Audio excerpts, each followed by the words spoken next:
Oi pessoal, tudo bem? Vamos continuar lendo Humberto de Campos através de Chico Xavier, nesse livro Boa Nova.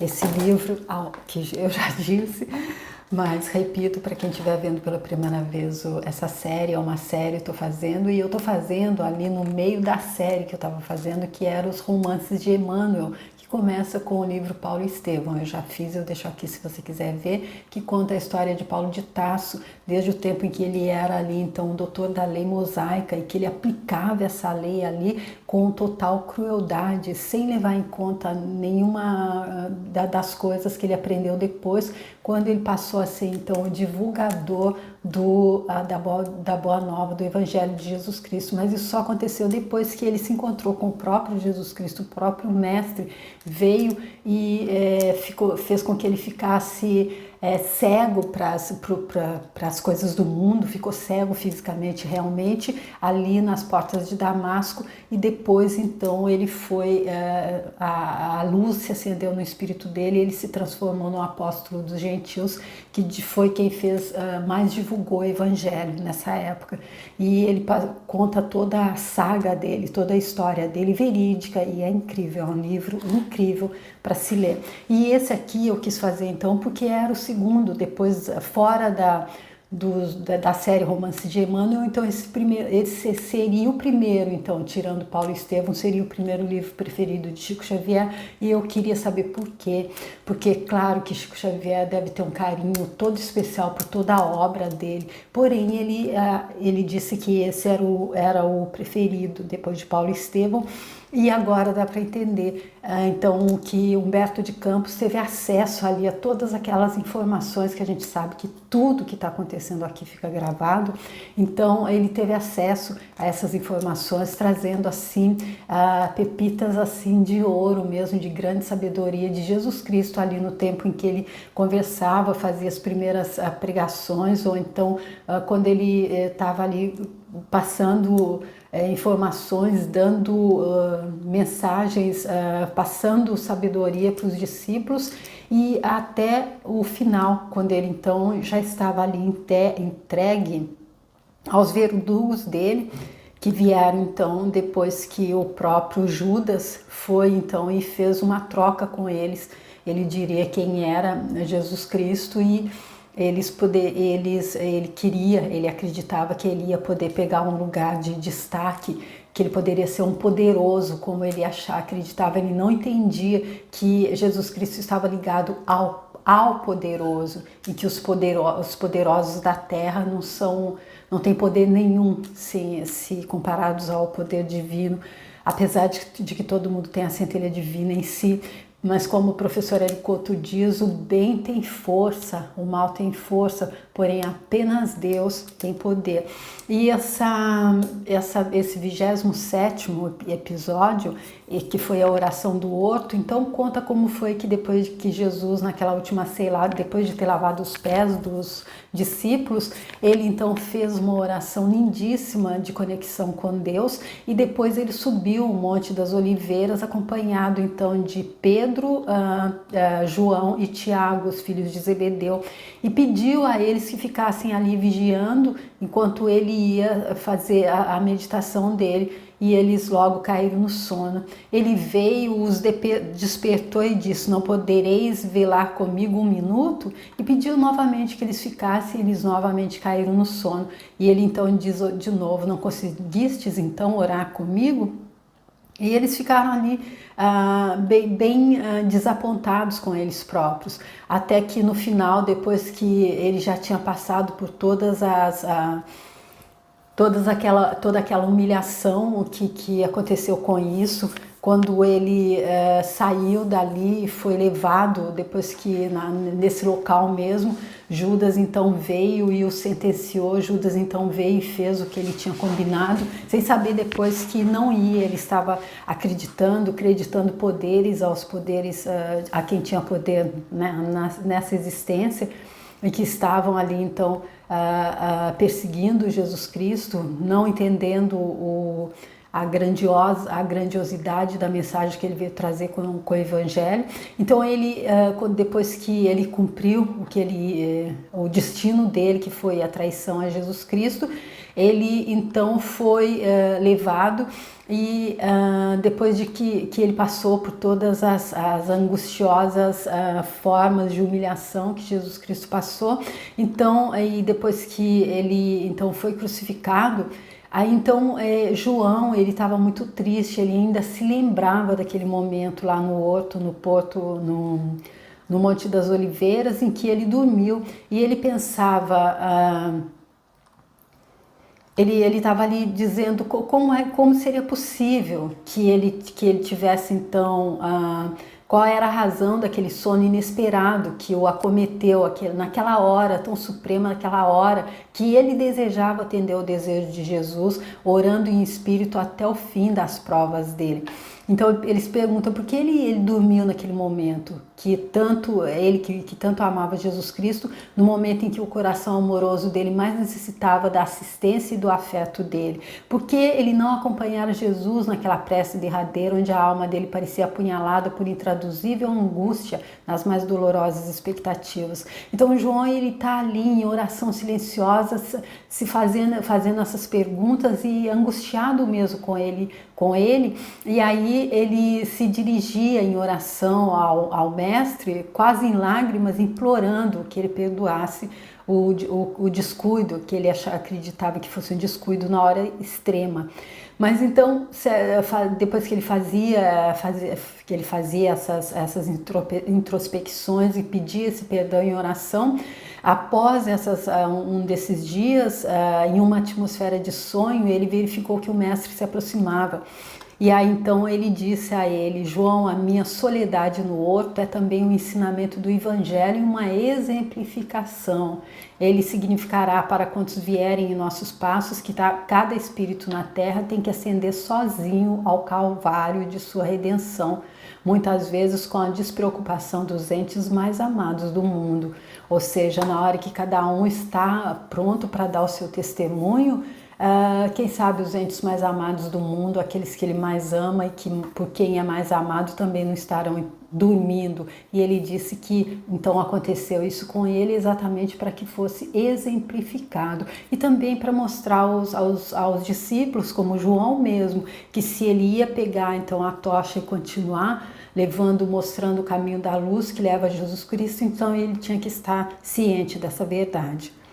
Mas ele termina a mensagem que ele dá a João com isso: doravante, pois, aprendendo a necessidade do valor individual no testemunho, nunca deixes de orar e vigiar. Esse foi o 20º então, episódio, 27º, e então eu vou ler agora para vocês o 28º, que é o bom ladrão.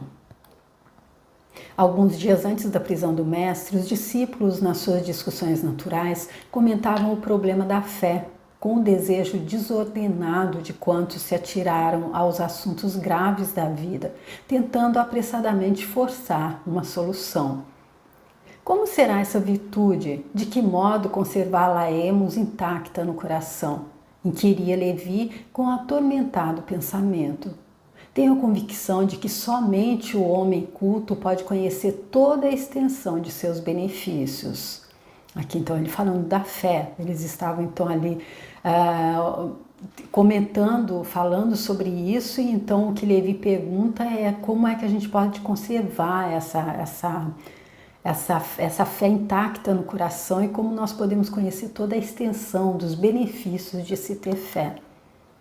Não tanto assim, aventava Tiago, o irmão dele. Acredito que basta a nossa vontade para que a confiança em Deus esteja viva em nós.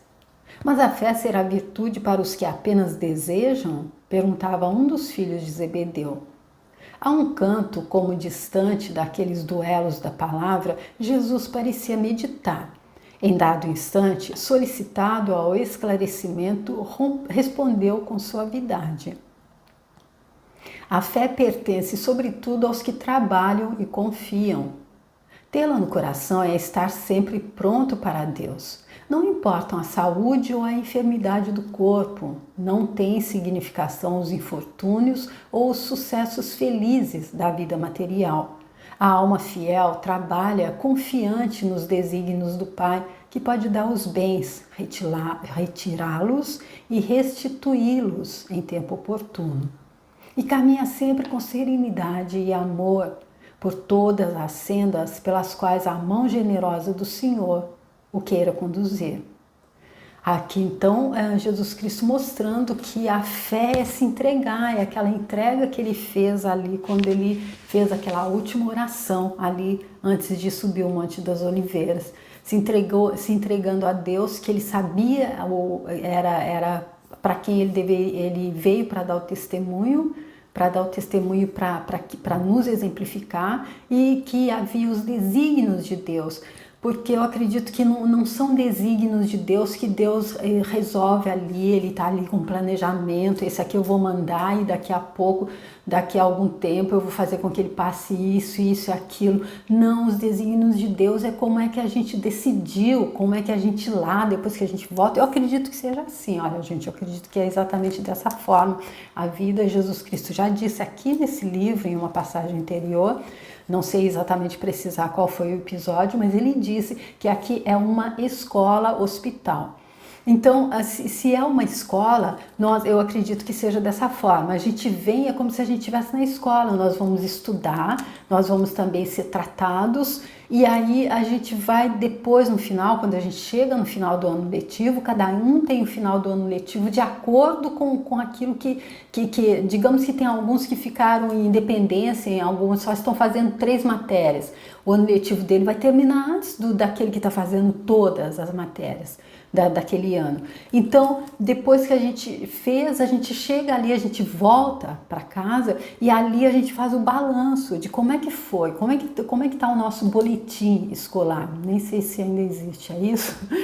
Então, a gente vai ver todas as nossas notas, vai ver o que a gente aprendeu de bom, o que foi que a gente ainda tem que voltar para aprender, e o que foi que a gente fez, que fez com que a gente realmente tivesse que refazer aquela prova. A gente passou por uma prova e a gente fez alguma coisa ainda depois que vai fazer a gente repassar aquela prova. Então, eu acredito que são esses os desígnios, porque quando a gente faz toda essa preparação ali, esse cronograma, esse planejamento, e quando a gente volta a gente esquece. A gente é assim, faz parte do jogo, é desse jeito. A gente toma esse chá de esquecimento e pronto, toma seu chá de esquecimento e vai. Você vai esquecer de onde você veio, de quem você é, e o que você tá indo fazer lá. Você é um ser infinito divino que vai fazer vai fazer uma passagem temporariamente humana numa realidade de luz e sombra, dual, uma realidade relativa, e você vai ter livre-arbítrio para escolher como é que você vai fazer. Você volta então para a escola e vai ter livre-arbítrio se você vai aprender com aquela prova, a prova mesmo da escola, ou se você vai aprender com aquela expiação, mas que você mesmo, de acordo com o que você fez nos anos anteriores. E aí eu acredito que como a gente esquece, aí fica assim aquela coisa como os desígnios insondáveis de Deus, porque Deus não esqueceu o que foi que ele que é a nossa centelha, ele que é a nossa consciência, ele que é a consciência geral, ele não esqueceu, então ele sabe exatamente o que a gente veio fazer aqui, mas como nós esquecemos, pra gente é um mistério, mas eu tenho absoluta confiança, absoluta certeza que Deus ele não está fazendo que a gente passe absolutamente nada do que aquilo que nós mesmos já escrevemos ali atrás para passar. Então, eu acredito que é por isso que Jesus Cristo disse, confiar nos desígnios do Pai, que pode dar os bens, retirá-los e restituí-los. Imagina, alguém, como eu disse, alguém ficou em dependência e está fazendo vai voltar para fazer só três matérias. É óbvio que essa pessoa vai ter que voltar para casa antes da outra que vai fazer todas as matérias, e a gente fica, mas por que Deus tirou a vida dessa pessoa? Isso é um desígnio de Deus que a gente não entende. A gente não entende porque a gente não esqueceu, mas é tudo dentro de leis naturais, e Deus é justo. Mas, mestre, redarguiu Levi em respeitosa atitude, como discernir a vontade de Deus naquilo que nos acontece? Tenho observado o grande número de criaturas criminosas que atribuem à providência os seus feitos delituosos e uma legião de pessoas inertes que classificam a preguiça como fatalidade divina.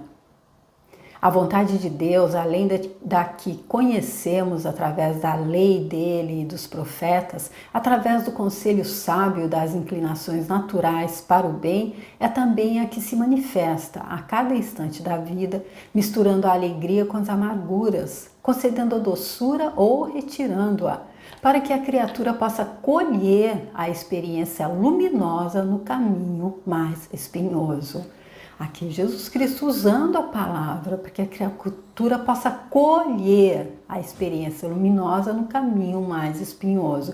A criatura para voltar, encontrar o caminho da luz e voltar para Deus, ela tem que colher aquilo que ela plantou no passado, e aí normalmente quando a gente volta para um local onde Jesus Cristo disse que haveria choro e ranger de dentes, então vai ser um caminho espinhoso.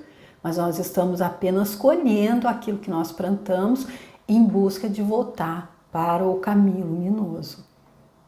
Ter fé, portanto, é ser fiel a essa vontade em todas as circunstâncias, executando o bem que ela nos determina e seguindo-lhe o roteiro sagrado, nas menores sinuosidades da estrada que nos compete percorrer. Então, ter fé, então, ele define aqui que é ser fiel a essa vontade. Eu acredito que seja que apesar da gente não lembrar, a gente confiar que nós não somos vítimas, confiar que Deus está no comando e está só nos permitindo experienciar aquilo que vai fazer com que a gente reencontre o caminho luminoso. E se essa experiência ela vai ser dolorosa, ela vai ser por um caminho de espinhos, fomos nós que desenhamos isso com aquilo que a gente plantou no passado, acredito. Por isso ele diz, seguindo-lhe o roteiro sagrado nas menores sinuosidades da estrada que nos compete percorrer. Porque a vida é pedagógica, a vida ela vem nos ensinando. Se está aparecendo alguma coisa aí que parece que é porque a gente está sendo injustiçado e a gente resolve que a gente não vai fazer, como o exemplo do suicídio, por exemplo, tanta gente que diz, não, desse jeito eu não vou continuar, e chega às vias de fato de tirar a própria vida, aí ela não entendeu as sinuosidades da estrada. Deus sabe o que é que a gente precisa, o que é que nós desenhamos e que nós precisamos passar para reencontrá-lo. Mas nós esquecemos, então quando a gente acredita que a gente é vítima, a gente deve ficar bem atento, a gente deve pedir muita ajuda divina, porque senão a gente acaba se equivocando e colocando muito tempo ainda de atraso na nossa evolução. Entretanto, observou Tomé, creio que essa qualidade excepcional deve ser atributo do espírito mais cultivado, porque o homem ignorante não poderá cogitar da aquisição de semelhante patrimônio. O mestre fitou o apóstolo com amor e esclareceu.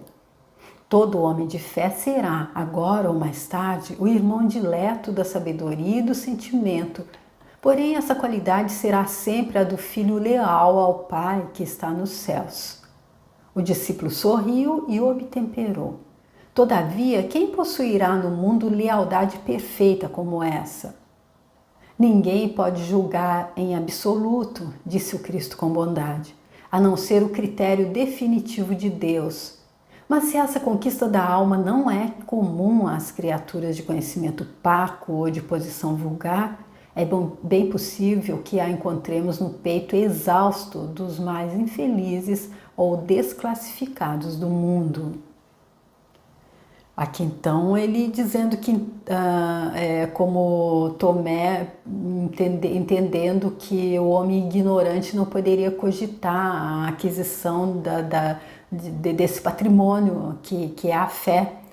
E ele então dizendo que pode ser que não é comum às criaturas de conhecimento parco ou de posição vulgar, aquelas que ainda estão equivocadas, mas que é bem possível encontrar nos peitos exaustos dos mais infelizes ou desclassificados do mundo, talvez porque esses já foram e voltaram e já conseguiram entender, a ficha já caiu eles estão desclassificados, infelizes dessa vez, mas eles estão apenas seguindo aquele roteiro que eles mesmos traçaram, com o aval divino para que isso acontecesse, mas isso aqui é passageiro. Ser desclassificado e infeliz nesse mundo não significa que a pessoa seja, a pessoa está. O apóstolo sorriu desapontado no seu ceticismo de homem prático. Dentro em pouco, a pequena comunidade se dispersava à aproximação do manto escuro da noite. Na hora sombria da cruz, disfarçado com vestes diferentes, Tomé acompanhou passo a passo o corajoso Messias. Estranhas reflexões surgiram-lhe no espírito. Sua razão de homem do mundo não lhe proporcionava elementos para a compreensão da verdade toda. O que acontece então aqui com todos, com os seres humanos que estão aqui para essa travessia, tirando aqueles seres iluminados, aqueles avatares que vêm exatamente como o próprio Jesus Cristo, e depois vindo abaixo dele, ele que no meu conhecimento foi o maior, mas mandou muitos outros seres iluminados para nos ajudar. Mas eu acredito que tirando esses, que até esses, estando vestindo um corpo carnal, estão humanos, então fica para os outros do mundo não é proporcionado elementos para compreensão da verdade toda, até porque aquela coisa, se é uma escola, a gente não pode estar passando problemas de algebra, problemas de química ou de alguma coisa difícil numa classe de pré-primário. E é a mesma coisa que Jesus Cristo explicou ali quando ele falava também sobre a reencarnação, que ele disse que não continuaria ali explicando, porque a pessoa com quem ele estava ali, para quem ele estava explicando, não poderia entender. Ele disse, então não se pode dar uma comida, por exemplo, dar uma feijoada para um bebê de meses. O organismo dele, os intestinos dele, os órgãos transformadores da comida dele, os órgãos digestivos dele não estão desenvolvidos como os órgãos digestivos de um adulto para estar digerindo uma comida pesada como uma feijoada. Então eu acredito que seja isso. Onde estava aquele Deus amoroso e bom sobre quem repousavam as esperanças dele? Isso é Tomé aqui conjecturando. Seu amor possuiria apenas uma cruz para oferecer ao filho dileto? Por que motivo não se rasgavam os horizontes para que as legiões dos anjos salvassem do crime da multidão inconsciente e furiosa o mestre amado? Que providência era aquela que se não manifestava no momento oportuno? Durante 3 anos consecutivos, haviam acreditado que Deus guardava todo o poder sobre o mundo. Não conseguia, pois, explicar como tolerava aquele espetáculo sangrento contra o seu enviado, amorável e carinhoso, conduzido para o madeiro infame, sob impropérios e pedradas. O prêmio do Cristo era então aquele monte da desolação reservado aos criminosos? E aqui então Tomé fazendo como ali Pedro fez em uma das passagens no passado também, não entendendo, acreditando até Deus a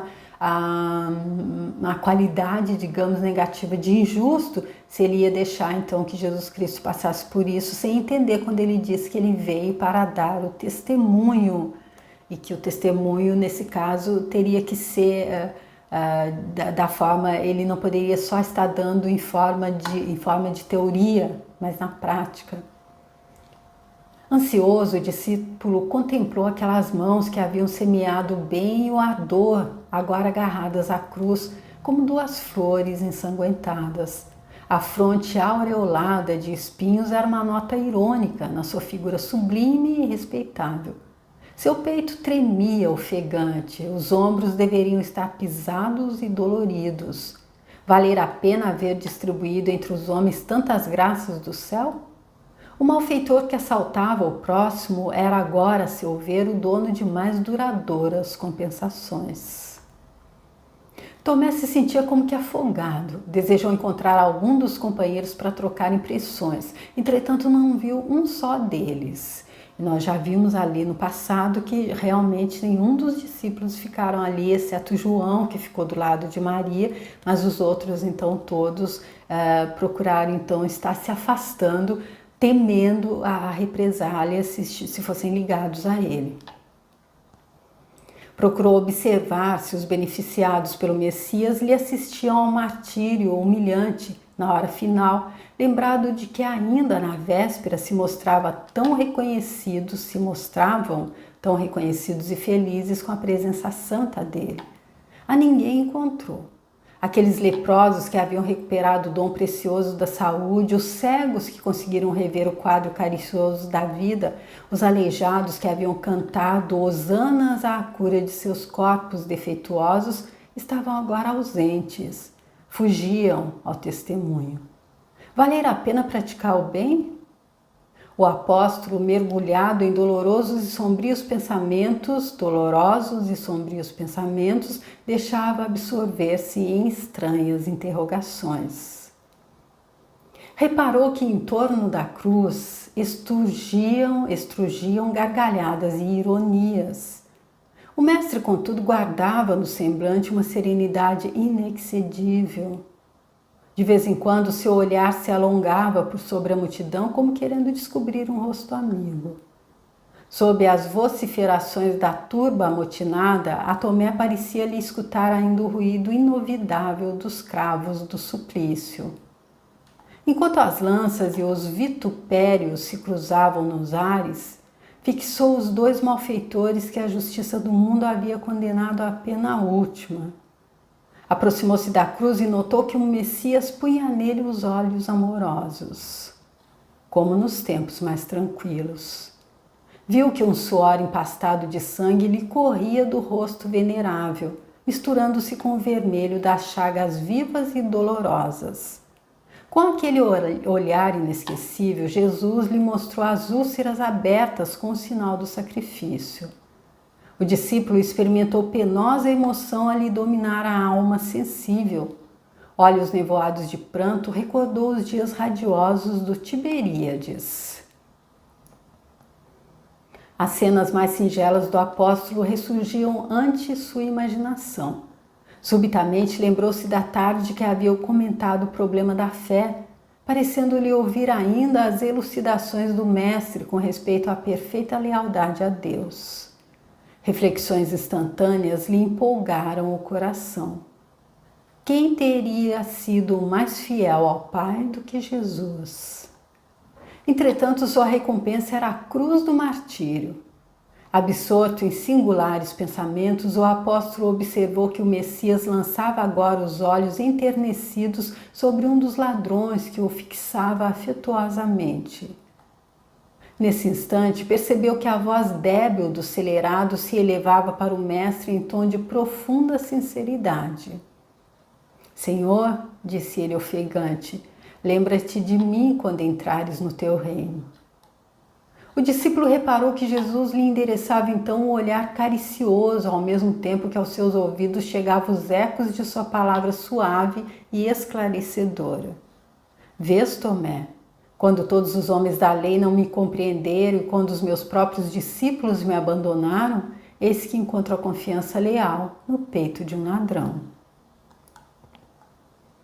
Inquieto, o discípulo meditou a lição recebida e horas a fio contemplou o espetáculo penoso até o momento em que o mestre foi retirado da cruz da derradeira agonia.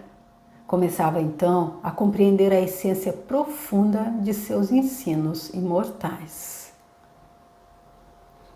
Aqui então o mesmo que aconteceu com Pedro depois que ele negou e depois que ele caiu em si, ou a mesma coisa acontecendo então com Tomé, porque todos eles, ainda que levasse mais tempo, talvez do que até a gente pudesse pensar que poderia ser, já que eles estavam ali acompanhados pelo mestre, diretamente convivendo com ele, mas todos então, a ficha foi caindo para todos, que então depois foram os continuadores, que trouxeram então espalharam então a boa nova de Jesus Cristo.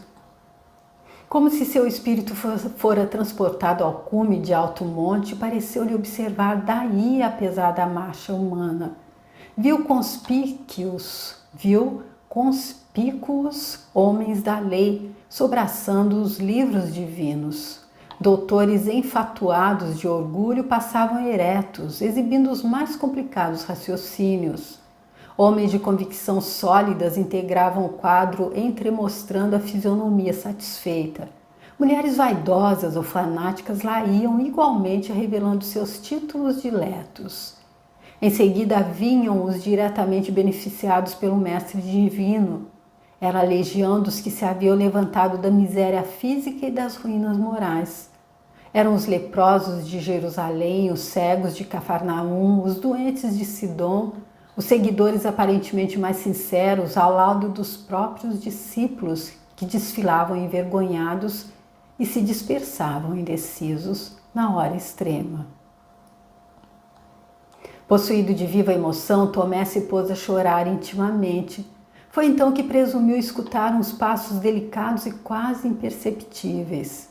Sem poder explicar o que se dava, julgou divisar a seu lado a inovidável figura do mestre, que lhe colocou as mãos leves e amigas sobre a fronte atormentada, repetindo-lhe ao coração as palavras que lhe havia endereçado da cruz. Vês, Tomé, quando todos os homens da lei não me compreenderam e os próprios discípulos me abandonaram, eis que encontro a confiança leal no peito de um ladrão.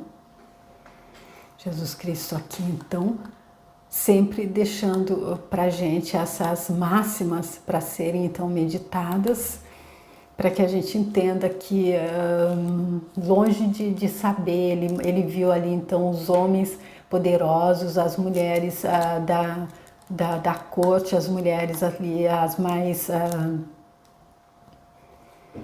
aquelas com mais poder, os homens também, e até aqueles então que foram aqueles que foram beneficiados com curas físicas ou morais, que não estiveram aí, não se levantaram, não colocaram a confiança em Jesus Cristo, e ele dizendo então que todos eles, inclusive eles próprios, os discípulos, então não o compreenderam e o abandonaram na hora fatídica, e ele então encontrou a confiança leal no peito de um ladrão. Esse que foi o bem-aventurado então que conseguiu vir fazer a colheita dele nessa escola, e nos últimos momentos ele teve o privilégio de estar sendo crucificado ali ao lado do mestre, para poder então estar pedindo diretamente, assim, diretamente a gente pode estar falando com Jesus Cristo a qualquer hora, ele já disse, ele está sempre conosco, porém, enquanto ele aí num corpo físico, está falando com ele, e ele então usando isso para dizer que então essa confiança de quem encontrou Deus no coração não passa por nada externo, nada que seja do mundo, nada que seja dessa realidade passageira, dessa realidade relativa em que nós estamos. Então é assim que se termina o 28º capítulo, o 28º episódio. Faltam agora então apenas 2 para que possamos concluir esses 30 episódios do Folclore do Céu que Humberto de Campos nos passa através de Chico Xavier, nessa obra então Boa Nova. Eu espero que vocês estejam gostando da leitura da forma como eu estou fazendo. Se vocês quiserem deixar algum comentário sobre isso, eu vou ficar super feliz, e espero que vocês possam continuar comigo até a gente concluir o livro, tá bom? Muito obrigada e até a próxima. Tchau!